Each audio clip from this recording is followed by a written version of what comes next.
Hello बच्चों, स्वागत है सभी का इस चैनल पर। हम लोग आज पढ़ने वाले हैं क्लास 9th का chapter motion.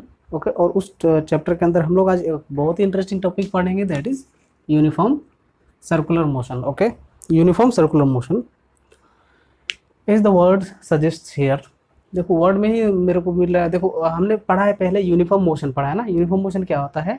If an object covers equal distance in equal interval of time, that kind of motion is called uniform motion, isn't it? Now uniform एक वर्ड यहाँ पे एक्स्ट्रा लग गया है, क्या? Circular motion, isn't it?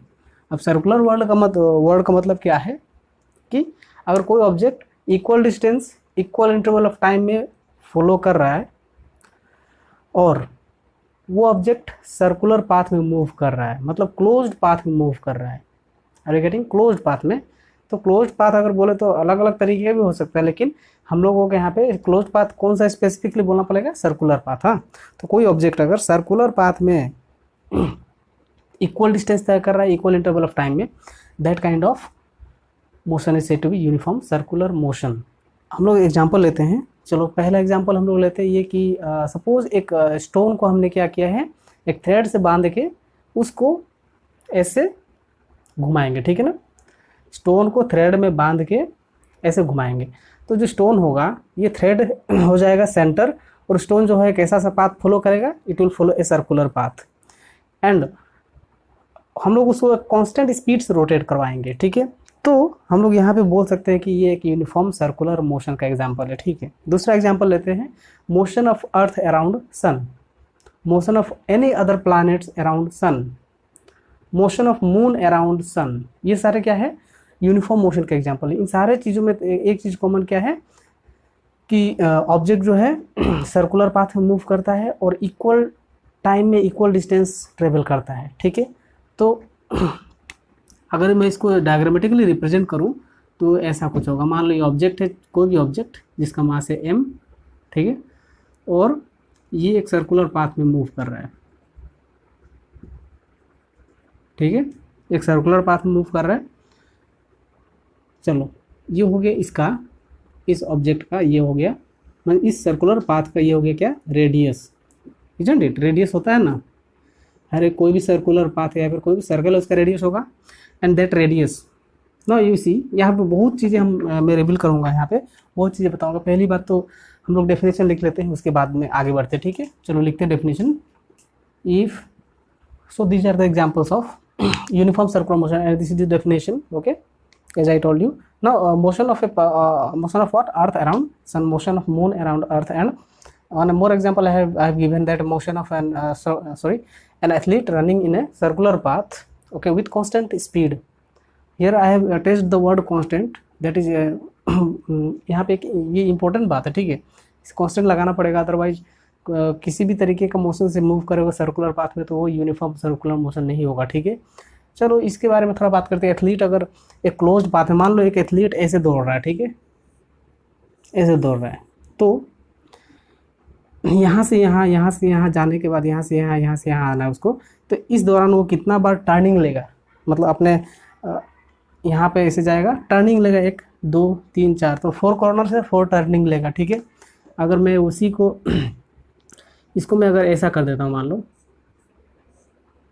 इस पे अगर एथलीट दौड़ेगा तो कितना बार टर्निंग लेगा? तो फोर्सली अगर जितने नंबर ऑफ कॉर्नर्स होंगे उतना ही टर्निंग लेगा। तो यहाँ पे कॉर्नर्स कितने हैं? 6 हैं, so he will take 6 turnings, isn't it? Similarly if I take I am going on increasing this corners of this path, इस पाथ का मैं कॉर्नर को बढ़ाते जा रहा हूँ। यहाँ 6 कॉर्नर के 8 कॉर्नर करूँगा तो बन जाएगा ऑक्टागोन, 10 कॉर्नर्स कर दूंगा तो बन जाएगा डेकागोन, एंड सो ऑन, बनते जाएगा ना। कॉर्नर्स जितना बढ़ेगा उतना ज़्यादा उसको टर्निंग लेना पड़ेगा। मैं अगर इन्हीं कॉर्नर्स को इनफाइनाइट कर दूँ, मतलब कि बहुत ज़्यादा कर दूँ, इतना ज़्यादा, तो कैसा पाथ हो जाएगा? मेरे को बता सकते हो? ऑफकोर्सली वो कैसा होगा? सर्कुलर पाथ हो जाएगा, ठीक है। ये जो साइड है ना, ये वाला साइड, ये एक पॉइंट बन जाएगा। जब तुम कॉर्नर्स बढ़ाते जाओगे तो ये हर एक साइड जो है, ये साइड जो है एक पॉइंट बन जाएगा, और वो हर एक पॉइंट मिलके क्या बन जाएगा? एक पूरा सर्कल बन जाएगा। सो अब एथलीट जो है उसे हर एक पॉइंट पर देखो अपना डायरेक्शन क्या करना पड़ेगा, हर एक पॉइंट पर अपना डायरेक्शन को चेंज करना पड़ेगा। यहाँ पे अगर एथलीट है, दौड़ रहा है, तो इस पॉइंट पे भी क्या होगा, डायरेक्शन चेंज। मतलब circle is made up of infinite number of points, therefore the athlete must have to change his direction infinite times. At each point on the circular path the athlete will change his direction. अब मेरे को बताओ कि object का अगर speed की बात करें तो स्पीड क्या होता है, कांस्टेंट होता है, मतलब उसका मैग्नीट्यूड फिक्स रहता है, ठीक है।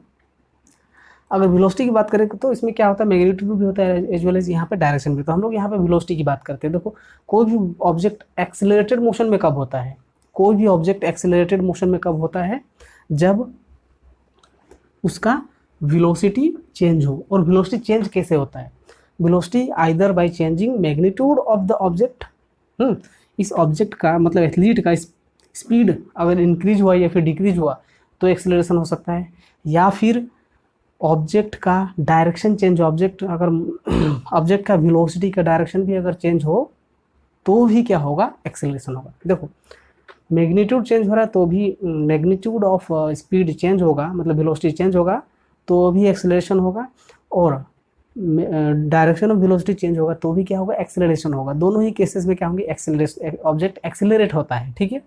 यहाँ पे तो मेरे को दिख रहा है कि ऑब्जेक्ट, देखो motion of earth around sun, तो अर्थ तो इक्वल अमाउंट ऑफ टाइम में मतलब हर एक रोटेशन लेता है, ठीक है। तो सन के अराउंड पूरा मतलब इक्वल इंटरवल में ये रोटेट करता है। या फिर मान लो ये स्टोन को मैं ऐसे रोटेट करवा रहा हूँ, इक्वल इंटरवल में ऑब्जेक्ट जो है एक कंप्लीट सर्कुलर पाथ फॉलो कर रहा है। तो ऑफकोर्सली यहाँ पे स्पीड तो चेंज नहीं हो रहा, ऑब्जेक्ट का वेलोसिटी मीन्स वेलोसिटी का मैग्नीट्यूड, हाँ मतलब स्पीड, वेलोसिटी का मैग्नीट्यूड क्या मतलब speed is same. What is changing, at each point on the circular path the direction of the object, direction of motion of the object is changing. यहाँ पे direction कैसे जानेंगे, मान लो मुझे किसी भी इस पॉइंट पर डायरेक्शन जानना है, इस स्टोन का, चलो इस एथलीट का इस पॉइंट पे, इस एथलीट का वेलोसिटी का डायरेक्शन मुझे यहाँ पे जानना है। व्हाट आई डू, हमें एक टेंजेंट ड्रॉ करना पड़ेगा। I will draw a tangent and that tangent will give the direction of velocity of the athlete at this particular point. Next यहाँ पे मैं मान लो, तो यहाँ पे भी मैं क्या करूँगा, एक टेंजेंट ड्रॉ करूँगा, and that tangent in the direction of velocity will give you the direction, that means tangent on the circular path will give you the direction of velocity of the object at any instant of time or at any point on the circular path. Are you getting my point? Tangent हमें velocity मतलब किसी भी physical quantity का circular path पे, किसी physical quantity का मतलब direction बताता है, या फिर कोई भी कर्व पाथ पे अगर टेंजेंट ड्रॉ करते हैं तो वो वहाँ पे उस क्वांटिटी का डायरेक्शन बताता है। मतलब मान लो यहाँ पे वेलोसिटी है, कहीं और कुछ और हो सकता है, जैसे कि आगे चल के बहुत सारे ऐसे कॉन्सेप्ट्स मिलेंगे जहाँ पे हम लोग टेंजेंट ड्रॉ करते हैं डायरेक्शन जानने के लिए किसी भी फिजिकल क्वांटिटी के। यहाँ पे फिजिकल क्वांटिटी क्या है हमारा, वी का डायरेक्शन जानना है, तो मैं इस पॉइंट पे टेंजेंट ड्रॉ करा, मतलब यहाँ पे इन्फाइनाइट नंबर ऑफ पॉइंट्स है तो इन्फाइनाइट नंबर ऑफ डायरेक्शंस होगा। Are you getting my point? चलो, तो इसका मतलब क्या हो रहा है, the object is continuously changing its direction of velocity. अगर डायरेक्शन चेंज होगा, डायरेक्शन चेंज हो रहा है, direction is changing,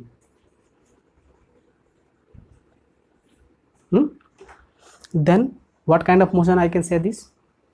I will say the object is having acceleration। अगर डायरेक्शन चेंज हो, चाहे मैग्नीट्यूड ऑफ वेलोसिटी चेंज हो, मतलब स्पीड चेंज हो, तो ऑब्जेक्ट क्या होता है, एक्सेलरेट होता है। इसका मतलब क्या है कि यहाँ पे ऑब्जेक्ट का डायरेक्शन चेंज हो रहा है infinite times, therefore I can say that the object is in accelerated motion.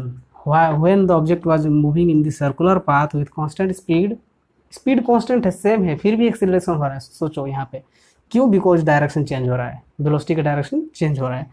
तो that's why uniform circular motion is also called accelerated motion. That means uniform circular motion is a accelerated motion, it is a uniform circular motion is an accelerated motion। Accelerated motion ये important है, exam में question यहाँ से आता ही है 100%।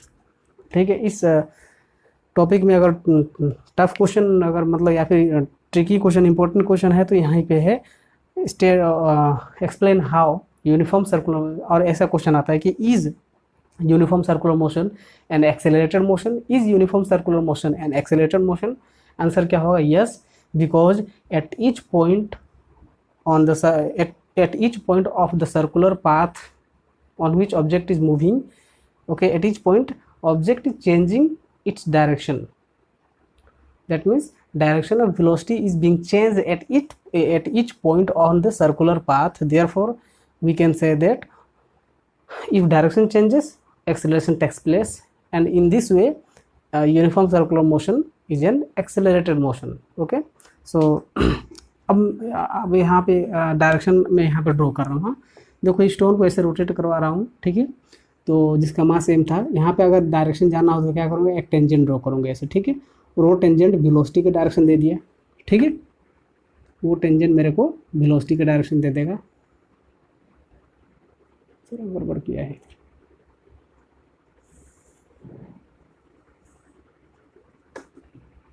Okay, this tangent is giving me the direction of velocity at this point.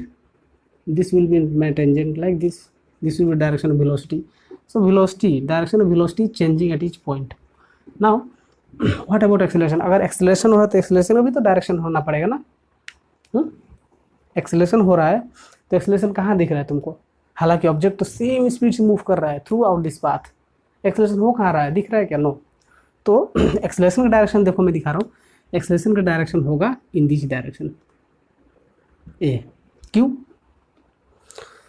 यहाँ पे एक चीज, यहाँ पे एक और चीज का कॉन्सेप्ट आता है, that is what? Centripetal force का कॉन्सेप्ट। सेंट्रीपिटल फोर्स, देखो ऑब्जेक्ट क्या है? अटैच्ड है, या फिर हम लोग यहाँ इस केस में थ्रेड है। हाँ, थ्रेड में कौन सा फोर्स एक्ट हो रहा है यहाँ पे? मतलब कि ये कौन सा फोर्स है जो इस ऑब्जेक्ट को सर्कुलर पाथ में मूव करने के लिए मजबूर कर रहा है, and that force is nothing but what? Centripetal force. और सेंट्रीपिटल फोर्स का डायरेक्शन हमेशा, सेंट्रीपिटल वर्ड का ही मतलब क्या होता है? Centre seeking force. Centripetal force हमेशा सेंटर की तरफ झुका हुआ होता है। Are you getting my point? So centre की तरफ झुका हुआ। देखो फोर्स जिस डायरेक्शन में होता है उसी डायरेक्शन में एक्सेलरेशन होता है। फोर्स जिस डायरेक्शन में होता है उसी डायरेक्शन में एक्सेलरेशन होता है, ठीक है।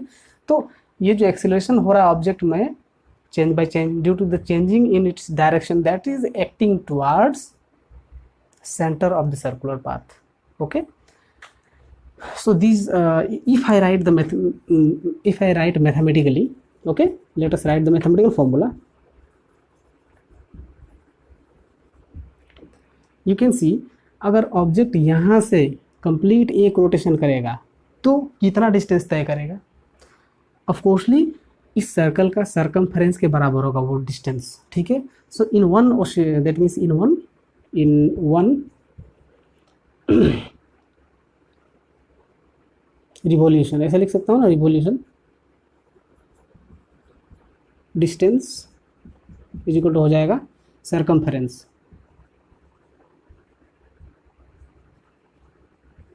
सर्कमफेरेंस ऑफ द सर्कल कितना होगा circumference? So distance S is equal to कितना हो जाएगा? S is equal to distance S is equal to circumference. Circumference क्या होता है सर्कल का? 2 पाई, और रेडियस कितना लिया हमने? आर, तो आर दे दिया, ठीक है, कोई प्रॉब्लम? नो। उसके बाद हमें पता है स्पीड इज इक्वल क्या होता है? स्पीड वी इज इक्वल क्या होता है? Distance by time, S upon T. Object को यहाँ से एक रिवॉल्यूशन करने में टाइम लगा टी, डिस्टेंस तय किया उसने S, S is nothing but equal to 2 pi R. So 2 pi R upon T, ठीक है। तो ये हो गया हमारा mathematical formula for speed. To know the magnitude of speed at any point on the circular path, what I do, I will apply this formula. Okay, so in this way you can find the speed as well as, that means, and about the direction whatever I told you, that is important. यहाँ पे direction का खेल है, confusion यहीं पे होता है, exam में यहीं से क्वेश्चन आता है डायरेक्शन पे ही कि why uniform circular motion is said as accelerated motion. Okay, so I hope you have liked this video, and if you liked it, share to your friends and subscribe to my channel. Okay, so मिलते हैं next video में, तब तक के लिए thank you.